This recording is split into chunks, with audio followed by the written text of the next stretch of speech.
So back in April, a fellow YouTuber, the popular investor, came out with a video regarding the chef that there might be some shady things happening when it comes to the stocks. Yesterday he came out with a new video pointing to the fact that there might have been even worse things regarding that situation. And that's what we're going to talk about today, and we're going to talk about might it be time to sell the stock. If you're new to the channel, then welcome. If you're not, then welcome back. And if you haven't subscribed to the channel yet and you want to keep getting more information regarding the Tattooed Chef, Beyond Meat, the Very Good Food Company, to name a few, make sure to subscribe and don't forget that bell button. And if you feel that you're in a charitable mood and you want to help me out, I would surely appreciate a early thumbs up, since it does help spread the video to more people out there. Thank you, folks. I truly appreciate your help. Now, before we get into what actually Robert from the Popular Investor talked about, I just want to say this is an investor, a fellow YouTuber that I respect a lot. I mean, there's few YouTubers out there who actually go into the stocks as deep as this guy does and has the kind of experience he has. And because he does have a lot of experience, I do feel that he brings a lot to the table in form of value. And that's why I think it's important that we don't directly dismiss what he's actually saying about the chef right now. Because even though if we love the chef here, we still need to keep an open mind, right? Now, with that said, I still think it's important to point out that there is a lot of experienced analysts and investors out there, like on Wall Street, that has been doing this for 10, 20, 30 years or more. And they still often make the wrong choices. They're not always right about everything they say, and they misunderstand a company. So we have to keep that in mind. I mean, just take a look at Tesla or Beyond Meat. But considering where Tesla has been the last couple of years from a Wall Street perspective, the way they've actually downgraded the stock, the way they haven't understood it, and then all of a sudden last year, it basically 10x, right? So they really blew it on that one. So I just want to keep that in mind, that even though you're really experienced, it doesn't mean that you're always right. But as I stated, this is a guy I still really respect a lot, and I feel that he has a lot to teach a lot of people out there. I've learned a lot from him for sure, but that doesn't mean that I agree with every decision he makes. Regarding, for instance, Beyond Meat, a couple of months ago, he sold out from Beyond Meat, and maybe good news for many of you, and went in more heavily in Tattooed Chef. And he had his reason. And me personally, I didn't understand. I mean, I understood what he was saying, but I didn't understand his perspective. But that's totally fine. We don't have to agree with everything. But that's just something I want to keep in mind, that even though I respect him, it doesn't mean I agree with everything. And that doesn't mean I don't agree with what he's saying now, and that's what we're going to talk about. So what is it that gets Robert so rattled up when it comes to this chef? Well, my understanding is what he calls the corporate governance risk, meaning that the management team, the way they govern, the way they steer the ship at the chef is something that he's not pleased with. And it's mostly related to the fact that he feels that they're not very clear on what has happened, especially back in April, something we're going to talk more about, so stay tuned. And that kind of makes him nervous because he's not risking his money. And the reason for that is he talks about this is his bread and butter, right? And it might not be that for all YouTubers or all investors out there, but if I understood him correctly, since 2016, 17, even though he's been investing for way longer than that, this has been his bread and butter, right? His kind of full-time job. So when he makes an investment, it better pay out in one way or another, hopefully. And if it doesn't, or if he sees risks with the company, too large risks, then he chooses to get out of it, because this has to do with not only bringing money to himself, but also to his family, right? So for me, that makes me understand him even more and respect him for that, because if it doesn't resonate with him, then he needs to do what makes sense to him, right? And considering that he is soon reaching 40,000 subscribers, he has a lot of followers. A lot of people look up to him and follow him, right? So if he makes a choice where he has to end a position, or almost 100% ending a position, then obviously he's going to have to clarify why he did that. So it totally makes sense. But again, this has to do with a situation that happened back in April when it comes to the SEC filings. So I'll just make it easy and let him explain himself. Represents a bona fide gift made by Sam. So you could gift shares maybe to your parents. You could gift shares maybe to your daughter, to your maybe extended family, something like that. That would be quite normal. Let's see who he gifted the shares to. But this is what it says in the SEC filing. So these are both Form 4s. Then on the 23rd of April, there was a supplementary filing made.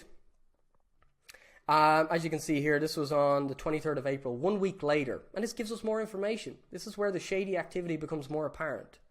Let's go down to the bottom here. Let's look at all the different shareholders here.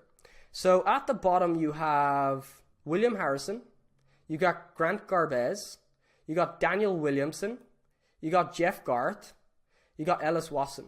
And you can see that there's footnotes there. So 22, 23, 24, 25. Let's go down and look at that. 22. Mr. Harrison, he's an M&A advisor for the company, and he was set to receive 330,000 shares.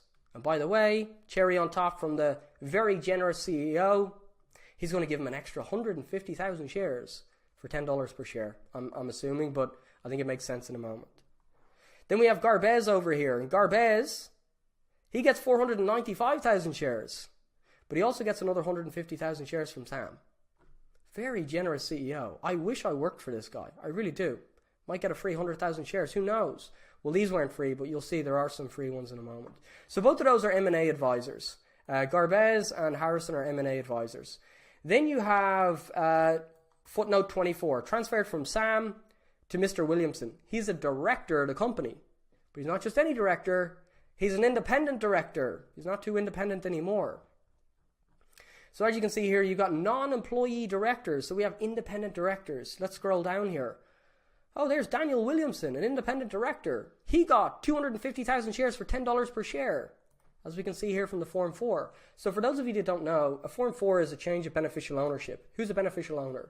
Anyone that's inside the company, like acting as a director or something like that, or somebody that owns greater than 10% of the company. So if I'm a fund and I own 10.1% of the company, if my ownership of that company changes, I have to issue a Form 4.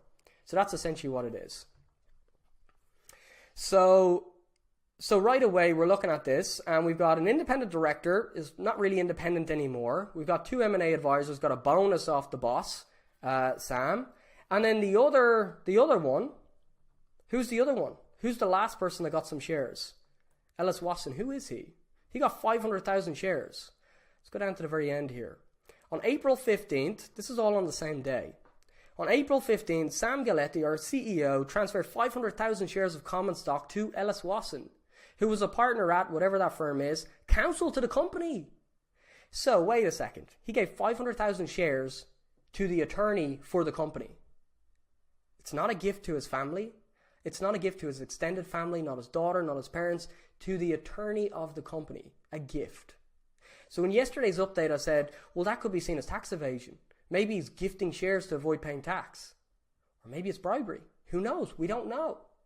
Not really much clarification there. Now, obviously, this situation gets even worse as we learn from the video that when the CFO had to resign from the company, and I'm still not sure if it had to resign, wanted to resign, or just got fired, that when he had to do that, he actually lost the right to about 300,000 shares.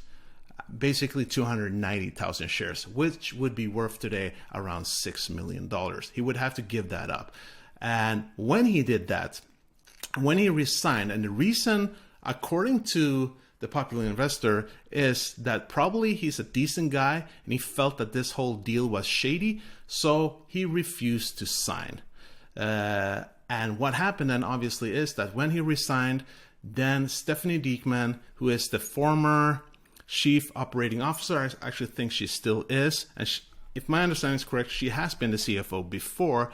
She took over and basically directly signed these SEC filings, which obviously, given the situation, portrays it as a bit shady, right? And even more, Rob explains that the filings in their proceedings weren't actually done in a proper manner, which also creates this sensation that this is kind of shady. Though personally, I think he is out a little on a limb here when he starts talking about taxes and bribery, right? Like he does in the video.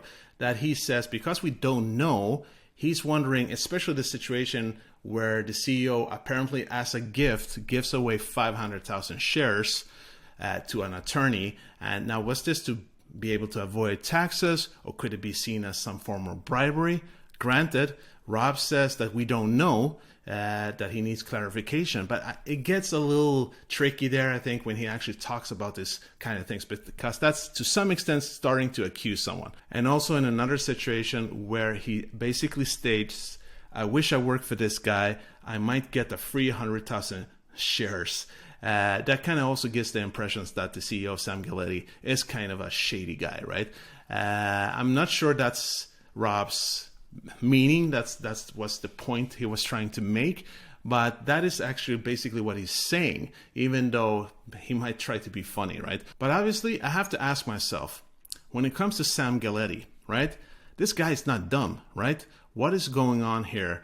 I mean, could it be that it's some shady business going on there? Me personally, I feel like Sam Galletti here, I mean, he has over 35 to 40 years experience in this business. Why would he take such a risk, especially with a company like the Chef? They're doing really well. They're making all the right moves. I mean, the vision is there. I have a hard time seeing that this company is not going to be a profit beast in the next 5 to 10 years. So Sam Galletti is going to be a really wealthy man. So it doesn't make sense to me that he would actually make such a risk. Obviously, it's not a given, because there's plenty of richer people out there, a lot of examples who have made bad deals and taken risk when they really didn't need to, and then it ended their career or something worse. So we don't know, right? But personally, from what I've seen so far, I'm not going to sell my stocks. I can't say what you guys should do. And remember, this is not financial advice.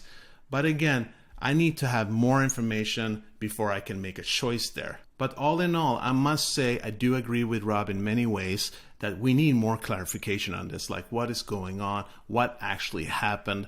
It doesn't look good for shareholders or people in general. So we need to know more what's going on, right? So obviously I've written to the investor relations and I'm hoping to get information from them soon. And if you want that letter, that answer, let me know down in the comments and I'll share it with you directly. And I still have to say that I don't feel, even if this would be true, but I don't feel that fundamentals at the moment anyways have changed in a greater way. I mean, especially fundamentals from a product perspective, because they have a great product, right? They have a plant-based product that's convenient and healthy for you. And I do believe, considering the times we live in and where we're headed, the paradigm shift, I mean, more and more people are going to want these kind of products and really see them doing really well. I mean, and looking at their cash balance, they're solid, right? Their acquisitions, moving into Europe, and then, as we've talked about many times, their vertically integrated business. For me, that's a golden ticket, right? Now, does the fundamentals change to some extent? If it is that the CEO would be shady in some way, well, I guess to some extent, that would probably have an impact on not only the company, but on the stock, hopefully not forever. But again, the problem is that there's no clarification so far what I've seen.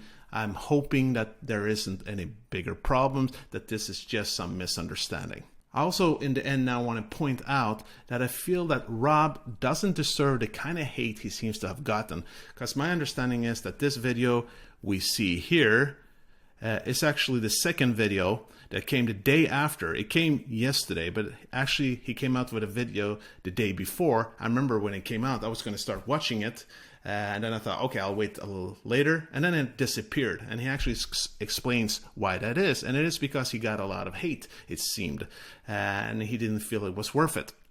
So I don't think that's right, because this man, like I said, is a very experienced investor. He knows what he's doing. I mean, this guy's actually helping a lot of people out there learning more about investing. So if it is that he makes a choice for him and his family, right, that doesn't resonate with him to keep his stocks in the Chef, My understanding is he hasn't sold off 100% yet, but most of it, and he probably will. Then that's his choice, and we need to respect that. Now, obviously, I still feel that when you think about the negativity that he portrayed in the video, and he doesn't straight out accuse Sam Galletti. He doesn't, or the management team. But there's kind of innuendos, right? That kind of still creates this picture of who Sam Galletti could be, right? And that's what I'm afraid that people will keep in mind.